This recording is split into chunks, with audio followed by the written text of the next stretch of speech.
Hello students, welcome to my channel CG. हमने first topic जो था हमारा some basic concepts of chemistry, उसके अंदर हमने उसका इंट्रोडक्शन और मैटर क्या होता है वो हमने पढ़ लिया था। ठीक है, अब हमें पढ़ना है difference between elements and compounds. Elements जो हैं वो एटम से बने हुए होते हैं और जो कंपाउंड्स हैं वो मॉलिक्यूल से बने हुए होते हैं। ठीक है, अब एलिमेंट्स जो है वो डिसइंटीग्रेट नहीं हो सकते फाइन पार्टिकल। ठीक है, तो जो आपका एलिमेंट्स है वो क्या है, वो डिसइंटीग्रेट नहीं होता है फाइन पार्टिकल्स में बाय केमिकल मेथड, जबकि ये डिसइंटीग्रेट हो जाता है इनटू सिंपलर सब्सटेंसेस। फिर एलिमेंट में तीसरा जो पॉइंट है वो है कि वो उसकी जो प्रॉपर्टीज़ हैं, ठीक है, सेम प्रॉपर्टीज़ शो करता है as that of constituent particle, और जबकि ये डिफरेंट शो करता है। इसके एग्जांपल्स ऑक्सीजन और हाइड्रोजन है एंड हियर वाटर। ये प्योर सब्सटेंस है तो कंपाउंड इम्प्योर सब्सटेंस है। इसकी सबसे स्मॉलेस्ट यूनिट जो है वो है एटम, और कंपाउंड की जो स्मॉलेस्ट यूनिट है वो है मॉलिक्यूल्स। एलिमेंट्स को हम सिंबल के थ्रू रिप्रेजेंट कर सकते हैं और कंपाउंड्स को हम केमिकल फॉर्मूला के थ्रू रिप्रेजेंट करते हैं। अब डिफरेंस हमने पढ़ लिया, उसके बाद अब हम पढ़ते हैं physical quantities and there measurement. ठीक, उसमें जो फर्स्ट है वो है फंडामेंटल यूनिट्स। ठीक है, उसके अंदर हमें फर्स्ट है फिजिकल क्वांटिटी, उसके सिंबल्स और उसका यूनिट का नेम। यहाँ फर्स्ट मैंने लिखा है टाइम। ठीक है, टाइम का जो सिंबल है वो है सेकेंड, एस यानी सेकेंड।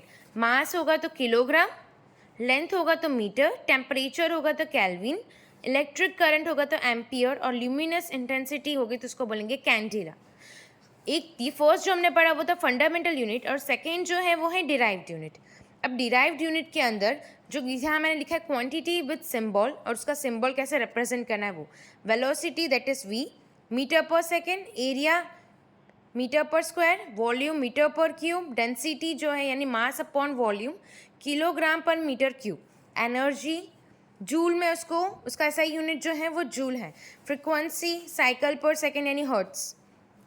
उसके बाद यहाँ मेजरमेंट ऑफ टेम्परेचर है जिसके अंदर Calvin cycle, degree Celsius scale, degree Fahrenheit scale लिखा हुआ है। अब 0 केल्विन टेम्परेचर होगा तो एब्सोल्यूट 0 बोला जाता है उसे।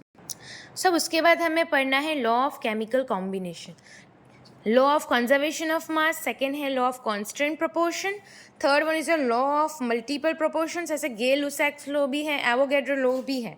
ठीक है, तो फर्स्ट इसमें जो है लॉ ऑफ कंजर्वेशन ऑफ मास, उसके अंदर ऐसा है कि जो केमिकल रिएक्शन हो रही है उसके अंदर जो रिएक्टेंट का मास जो कंज्यूम हो रहा है और जो प्रोडक्ट का मास है जो फॉर्म हो रहा है वो दोनों ही सेम है, इसलिए उसको मास इज कंजर्व, यानी मास जो है वो कंजर्व है।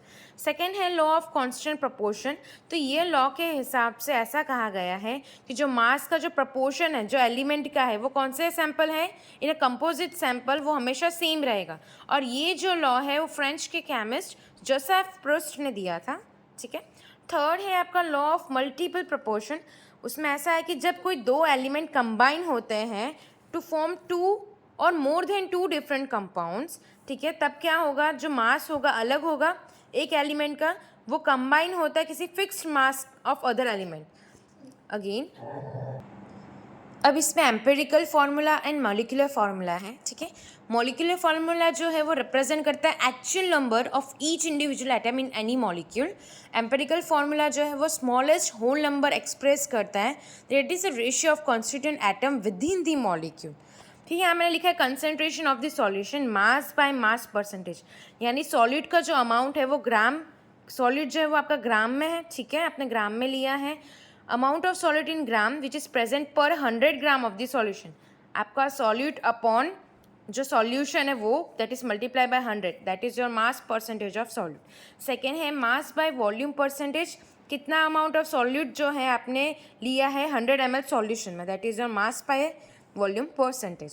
थर्ड है वॉल्यूम बाय वॉल्यूम परसेंटेज, उसमें सेम खाली वॉल्यूम आएगा, यानी सॉल्यूट का वॉल्यूम क्या, यानी लिक्विड होगा आपका सॉल्यूट और सॉल्यूशन भी लिक्विड होगा, that is multiply by 100।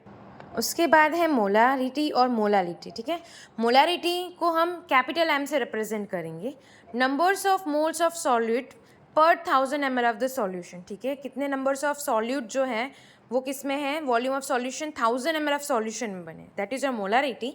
And molality में क्या है, यहाँ पर लीटर में था और यहाँ पे सॉल्वेंट जो होगा उसका वेट किलोग्राम में आप रिप्रेजेंट करो। फिर आपने एटॉमिक मास ऑफ कंपाउंड्स जो हमने पढ़े हैं, हाइड्रोजन, हीलियम, लिथियम, बेरिलियम। इसको याद करने का ट्रिक है हाय हेली बेबो कानाओ फनी ना माजी आलसी पीएस क्लियर काका। हाय हेली बेबो कानाओ फनी ना माजी आलसी पीएस क्लियर काका। इस तरीके से आप उसको याद कर सकते हो, जो एटॉमिक मास है कंपाउंड का वो। सो यहाँ मैंने एक एग्जांपल रखा इथेनॉल का, जिसमें कार्बन जो है वो 2 है, हाइड्रोजन 5 है, O है और H है, यानी टोटल H कितने हैं 6। ठीक है, कार्बन यहाँ 2 है। कार्बन का जो एटॉमिक मास था हमने लिखा था वो 12 है। ठीक है, हाइड्रोजन का 1 होता है इसलिए 1। फिर इस तरीके से आपको कैलकुलेशन करनी है।